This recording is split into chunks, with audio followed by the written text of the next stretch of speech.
Hello guys, welcome back to the channel and welcome back to Elite Wrestling. तो guys finally इस साल का AEW का double or Nothing paper हो चुका है खत्म और आज इस वीडियो के अंदर हम उसी के बारे में बात करने वाले हैं और हम जानने वाले हैं कि इस डबल और नथिंग पेपर के ऊपर क्या हुआ। तो ये सब बातें जानने के लिए ये वीडियो एकदम आखिर तक जरूर देखना और ऐसे ही AEW से रिलेटेड हर एक न्यूज, रूमर और अपडेट और AEW के हर एक शो का रिव्यू पाने के लिए हमारे चैनल को सब्सक्राइब करना मत भूलना। पर गाइज अब ज्यादा देर न लगाते हुए चलिए वीडियो शुरू करते हैं और करते इस साल हुए डबल और नथिंग पेपर का रिव्यू। और गाइस शुरुआत करते हैं डबल और नथिंग पेपर के बाइंग शो से, यानी कि प्री शो से, जहां पर हम इस बाइंग शो के पूरे मैच के बारे में नहीं बात करने वाले, लेकिन मैं आपको रफली याद दिलाना चाहूंगा कि आप बाइंग शो का जेफ हार्डी का मैच AEW के ऑफिशियल यूट्यूब चैनल के ऊपर देख सकते हैं। और अगर आप सोच रहे हैं कि आप वो मैच नहीं देखना चाहते तो गाइस वो मैच जरूर चेकआउट कीजिएगा, क्योंकि उस मैच के अंदर जेफ हार्डी मरते मरते बचे हैं। तो कैसे ये देखने के लिए वो मैच चेकआउट करना मत भूलना। गाइस आगे बढ़ने से पहले मैं आपको शॉर्ट में याद दिलाना चाहूंगा कि AEW के हर एक न्यूज, रूमर और अपडेट हमारे चैनल के ऊपर वीडियो आने से पहले पाने के लिए हमारे चैनल की वेबसाइट को फॉलो करना मत भूलना। और इस वीडियो के डिस्क्रिप्शन में आपको हमारे चैनल की वेबसाइट मिल जाएगी, जहां से आप AEW के हर एक न्यूज, रूमर और अपडेट हमारे चैनल के ऊपर वीडियो आने से पहले पा सकते हैं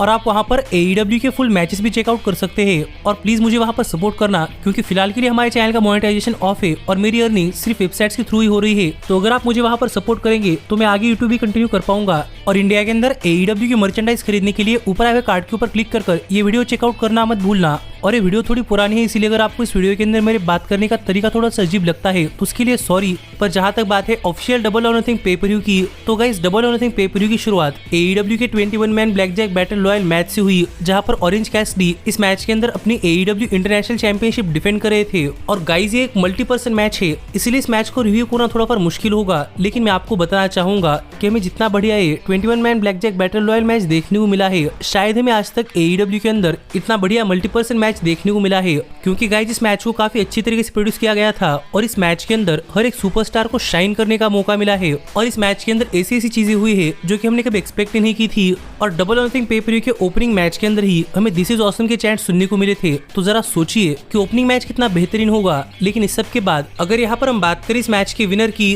तो गाइस फाइनली इस मैच के आखिर में ऑरेंज कैसिडी और सुअर स्ट्रिकलैंड बचे हुए थे और यहाँ पर सुअर स्ट्रिकलैंड को एलिमिनेट कर ऑरेंज कैसिडी ने ये मैच जीत लिया है। और ऑरेंज कैसिडी स्टिल है AEW इंटरनेशनल चैंपियन। और सच में कहना पड़ेगा कि ये मैच जीतने के लिए ऑरेंज कैसिडी ने काफी ज्यादा स्ट्रगल किया है और वो स्टिल है इंटरनेशनल चैंपियन। तो देखना पड़ेगा कि उनके साथ आगे क्या होता है। पर इसके बाद में डबल और नथिंग पेपर के ऊपर क्रिस जेरिको एक अनसैंक्शन मैच के अंदर एडम कोल को फेस करते हुए दिखाई दिए। और जैसे एडम कोल और क्रिस जेरिको रिंग के अंदर आए, वैसे ही यहाँ पर ये मैच ऑफिशियली स्टार्ट हुआ और इस मैच के अंदर जेरिको और एडम कोल के साथ उनके फ्रेंड्स भी काफी ज्यादा ब्रॉल कर रहे थे। और इस मैच की शुरुआत में ही हमें सरप्राइजिंगली साबू और जेरिको इनके बीच में थोड़ा फॉर एक्शन देखने को मिला, जहाँ पर एक टाइम के लिए साबू ने जेएस के मेंबर्स को टेबल के ऊपर रखकर उनके थ्रू एक स्प्लैश भी लगा दिया, जो कि साबू की तरफ से इस मैच के अंदर एक काफी जबरदस्त मूव थी। पर इस सब के बाद जब ऑफिशियली मैच स्टार्ट हुआ तो गाइस ये मैच भी शो के ऊपर एक काफी जबरदस्त मैच रहा है, जहां पर एडम कोल और क्रिस जेरिको इन दोनों ने इस मैच के अंदर काफी ज्यादा वेपन्स का इस्तेमाल किया है। और इस मैच के अंदर अपने हाथ के अंदर जो आता उससे ये दोनों एक दूसरे के ऊपर अटैक कर देते, जिसके चलते ये मैच देखने के लिए काफी मजा आ रहा था। पर एक टाइम के लिए इस मैच के अंदर हमें ब्रिट बेकर भी देखने को मिली, जिन्होंने यहाँ पर आकर कैंडो स्टिक से क्रिस जेरिको के ऊपर अटैक कर दिया। और जब सरया उन्हें रोकने के लिए आई तब सरया पर अटैक करते हुए ब्रिट बेकर उन्हें बैक स्टेज ले गई, जिसके बाद भी ये मैच काफी जबरदस्त चला। और इस मैच का एंड आते आते क्रिस जेरिको ने अपने आप को और एडम कोल को एक स्टील चेन से बांध दिया। पर जेरिको की सबसे बड़ी गलती साबित हुई, क्योंकि इसके बाद एडम कोल ने जेरिको के ऊपर काफी तगड़ा अटैक कर वही स्टील चेन अपने पैर के ऊपर लपेट कर जेरिको पर अपना फिनिशर लगा दिया। और यहाँ पर जेरिको को पिन करने के बजाय एडम कोल जेरिको के ऊपर ओपनली अटैक कर रहे थे और यहाँ पर जेरिको इतने डैमेज हुए थे कि अपने आप को बचा भी नहीं पा रहे थे। इसलिए सरप्राइजिंगली यहाँ पर रेफरी स्टॉपेज के चलते एडम कोल ये मैच जीत चुके हैं, जो मैच सच में इस साल के डबल और नथिंग पेपर पर काफी जबरदस्त मैच था। पर गाइस इस मैच का फिनिश देखकर फैंस उतने सेटिस्फाई नहीं हुए जितने की वो होने चाहिए थे। तो देखना पड़ेगा कि अब आगे क्या होता है। पर इसके बाद हमें डबल और नथिंग पेपर के ऊपर FTR अपने AEW world tag team championships Jeff Jared और जे लिथल के खिलाफ डिफेंड करते हुए दिखाई दिए। और यहाँ पर mark Briscoe special guest referee थे। और गाइस कहना पड़ेगा कि मार्क ब्रिस्को ने यहाँ पर अपना रोल बखूबी निभाया है, क्योंकि जैसे ही मैच स्टार्ट हुआ वैसे मार्क ब्रिस्को ने इस मैच के अंदर जेफ जेरेट और जे लिथल इन्हें जरा भी चीटिंग नहीं करने दी। और यहाँ पर मार्क ब्रिस्को ने सभी सुपरस्टार्स को जोड़कर रखा हुआ था और आधे से ज्यादा टाइम तक ये मैच एक फेयर एंड स्क्वायर मैच चला, जहां पर FTR काफी डोमिनेट कर रही थी। पर आखिरकार किस न किस तरीके से जेफ जेरेट और जे लिथल ने इस मैच के अंदर अपना कमबैक कर लिया और ये मैच भी शो के ऊपर एक देखने लायक मैच रहा।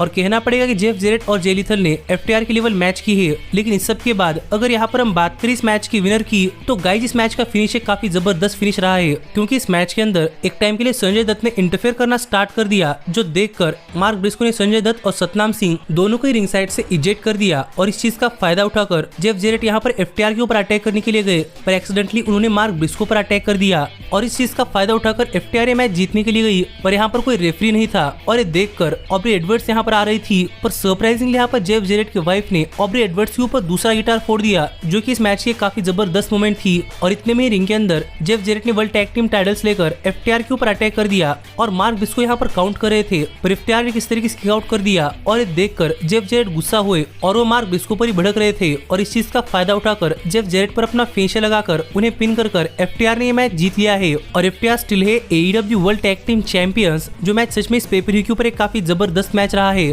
तो देखना पड़ेगा कि आगे एफटीआर और मार्क ब्रिस्को के लिए क्या होता है। लेकिन इसके बाद हमें डबल और नथिंग पेपर के ऊपर एलेक्स मार्वेज बैकस्टेज में रिकी स्टार्स का इंटरव्यू लेते हुए दिखाई दे रहे थे, पर तभी यहाँ पर जे व्हाइट और जूस रॉबिन्सन ने आकर रिकी स्टार्स के ऊपर अटैक करना स्टार्ट कर दिया, और यहाँ पर रिकी स्टार्स को बचाने के लिए एफटीआर आ गए। तो देखना पड़ेगा कि क्या आगे एफटीआर और रिकी स्टार्स साथ मिलकर काम करने वाले हैं। पर इसके बाद हमें जेरिको भी बैकस्टेज में देखने को मिले, जो कि इस चीज से काफी फ्यूरियस थे कि ब्रिट बेकर ने उनके मैच के अंदर इंटरफेयर किया है, और किसी हद तक ब्रिट बेकर भी जेरिको की हार के लिए रिस्पॉन्सिबल है। इसलिए यहाँ पर क्रिस जेरिको और सरया ने मिलकर नेक्स्ट वीक एडम कोल और ब्रिट बेकर इनके खिलाफ एक mixed gender tag team match मांगा है। तो देखना पड़ेगा कि नेक्स्ट वीक क्या होता है। पर जाते जाते यहाँ पर क्रिस जेरिको ने एक स्टाफ मेंबर के आंखों के अंदर फायरबॉल भी फेंक दिया। पर इसके बाद हमें शो के ऊपर वार्डलो अपनी टीएनटी चैंपियनशिप एक लैडर मैच के अंदर क्रिश्चियन केज खिलाफ डिफेंड करते हुए दिखाई दिए। और अगर यहाँ पर हम बात करें इस मैच की, तो गाइस ये मैच भी शो के ऊपर एक काफी जबरदस्त मैच रहा है, जहाँ पर इस मैच के अंदर वार्डलो और क्रिश्चियन केज इन दोनों ने लैडर्स का बखूबी इस्तेमाल किया है। और क्रिश्चियन केज ने भी दिखा दिया है कि क्यों उन्हें लैडर्स मैच का वेटरन कहते हैं, क्योंकि उन्होंने इस मैच के अंदर काफी जबरदस्त परफॉर्मेंस दी है।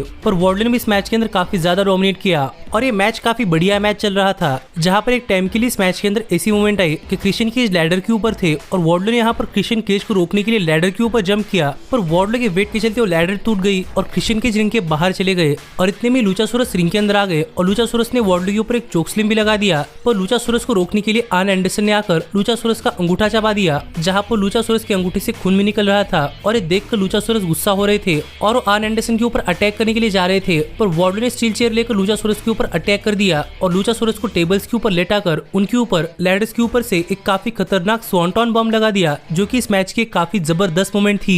और इतने में क्रिश्चियन केज रिंग के अंदर लैडर चढ़ रहे थे, पर वार्डलो ने रिंग के अंदर आकर लैडर के ऊपर से क्रिश्चियन केज को उठाया और उन पर एक पावर बम लगाकर उन्हें बाहर कर दिया, और टीएनटी चैंपियनशिप निकालकर वार्डलो ने ये मैच जीत लिया है। और वार्डलो स्टिल है एईडब्ल्यू टीएनटी चैंपियन, जो मैच वार्डलो के लिए काफी जबरदस्त मैच रहा है। तो देखना पड़ेगा कि अब वार्डलो के साथ आगे क्या होता है। पर इसके बाद हमें डबल और नथिंग पेपर के ऊपर एक तरीके से काफी डिसअपॉइंटिंग चीज देखने को मिली, क्योंकि यहाँ पर जेमी हेटर अपनी women's world championship Tony storm के खिलाफ डिफेंड कर रही थी। पर ये मैच शुरू होने से पहले ही यहाँ पर सरया और रूबी सोहो जेमी हेटर के ऊपर अटैक करते हुए जेमी हेटर को रिंग की तरफ ला रही थी, जहाँ पर टोनी स्टॉर्म और सरया ने मिलकर ये मैच शुरू होने से पहले ही जेमी हेटर के ऊपर अटैक कर दिया। पर इसके बावजूद भी ये मैच स्टार्ट हुआ, और ये मैच स्टार्ट होने के बाद जेमी हेटर को यहाँ पर मदद करने के लिए ब्रिट बेकर और हिकारू शिडा भी आ गए, जो कि आउटकास्ट को यहाँ से ले गई। जिसके बाद इस मैच के अंदर में सिर्फ एक दो मूव्स ही देखने को मिले, और जब जेमी हेटर टोनी स्टॉर्म पर अपना फिनिशर लगाने के लिए गई, तो टोनी स्टॉर्म ने इसे रिवर्स कर दिया, और as a result Jamie Hayter जाकर सीधा टर्न बगल के ऊपर टकराई। और देखने में लग रहा था कि जेमी हेटर ने सब खुद से किया है, जो कि एक काफी वियर्ड चीज थी।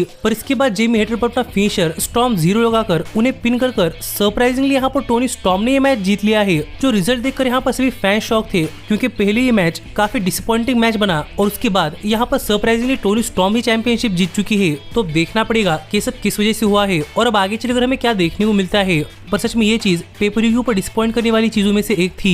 पर इसके बाद हमें शो के ऊपर हाउस ऑफ ब्लैक अपने World Trios tag team championships एक ओपन चैलेंज के अंदर डिफेंड करता हुआ दिखाई दिया, और गाइस ये चैलेंज किसी और ने नहीं बल्कि द क्लेम ने एक्सेप्ट कर लिया। और अगर यहाँ पर हम बात करें इस मैच की, तो ये मैच भी इस साल की डबल और नथिंग पेपर के ऊपर एक काफी जबरदस्त मैच रहा है, जहाँ पर द क्लेम ने चैलेंज तो एक्सेप्ट कर लिया, पर मानो इसके बाद वो सोच रही हो कि उन्होंने चैलेंज क्यों एक्सेप्ट किया, क्योंकि हाउस ऑफ ब्लैक ने इस मैच के अंदर द क्लेम के ऊपर काफी तगड़ा अटैक कर दिया है, जहाँ पर द क्लेम किसी तरीके से इस मैच के अंदर बनी हुई थी और यहाँ पर द क्लेम कई बार अपना कमबैक करने का ट्राई करती पर वो ज्यादा सक्सेसफुल नहीं होता। और इसी बीच हमें इस मैच के अंदर बहुत ही बढ़िया बैक एंड फोर्थ एक्शन भी देखने को मिला है। लेकिन इस सब के बाद अगर यहाँ पर हम बात करें इस मैच की विनर की, तो गाइस इस मैच के अंदर हाउस ऑफ ब्लैक काफी ज्यादा डोमिनेट कर रहा था। इसीलिए हाउस ऑफ ब्लैक को सबक सिखाने के लिए बिली गन अकेले ही रिंग के अंदर आ गए और बिली गन ने अकेले ने हाउस ऑफ ब्लैक के ऊपर अटैक करना स्टार्ट कर दिया। पर कितना भी हो जाए वो अकेले कुछ नहीं कर पाते और यहाँ पर मैलेका ब्लैक ने बिली गन पर अपना फिनिशर लगाकर उन्हें पिन कर इस मैच के अंदर हरा दिया है। और यहाँ पर हाउस ऑफ ब्लैक ने अपने World Trios tag team championships retain कर लिए है। तो अब देखना पड़ेगा कि उनके साथ आगे क्या होता है।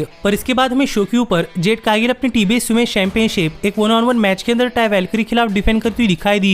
लेकिन जहां तक बात थी इस मैच की, तो ये मैच इस शो के ऊपर ठीक ठाक सा मैच था। पर गाइस इस मैच के अंदर एंटिसिपेशंस काफी ज्यादा थी कि सभी को लग रहा था कि किसी भी पॉइंट के ऊपर जेड कारगिल हार सकती है। और इसी एंटिसिपेशन ने इस मैच को एक बहुत ही बढ़िया मैच बना दिया, जहां पर इस मैच के अंदर हर एक मूव काफी इंपॉर्टेंट मूव लग रही थी। और इसी जब एक टाइम पर टाई वैल्करी ने जेड कारगिल पर अपना फिनिशर लगा दिया तो लग रहा था कि ये मैच खत्म हुआ है। पर जेड कारगिल इस मैच के अंदर बनी रही और उन्होंने कमबैक कर टाई वैल्करी पर अपना फिनिशर लगाकर उन्हें पिन कर ये मैच जीत लिया है। और जेड कारगिल स्टिल है टीबीएस वुमेन चैंपियन। और ये मैच एक ठीक ठाक सा मैच रहा। और यहाँ पर जेड कारगिल की अनडिफिटेड स्ट्रीक 60-0 हो चुकी थी। और ये देखकर यहाँ पर स्ट्रोकली हैथवे काफी कॉन्फिडेंट हो गए और स्ट्रोकली हैथवे ने यहाँ पर एक ओपन चैलेंज इशू कर दिया। और सरप्राइजिंगली चैलेंज किसी और ने नहीं बल्कि रिटर्निंग सुपरस्टार क्रिस स्टैटलैंडर ने एक्सेप्ट कर लिया। और स्टैटलैंडर के रिंग के अंदर आते ही यहाँ पर टीबीएस वुमेन चैंपियनशिप का मैच स्टार्ट हुआ। और गाइस ये मैच स्टार्ट होते ही स्टैटलैंडर ने जेड कारगिल के ऊपर अपने काफी तगड़े मूव्स लगाना स्टार्ट कर दिया। और यहाँ पर जेड कारगिल इसका जवाब देते हुए काफी जल्दी उन पर अपना फिनिशर लगाकर ये मैच जीतने के लिए गई। पर स्टैटलैंडर ने इसे रिवर्स कर जेड कारगिल के ऊपर अपना फिनिशर लगा दिया। और guys for a surprise Jade Cargill को पिन कर क्रिस स्टैटलैंडर ने ये मैच जीत लिया है।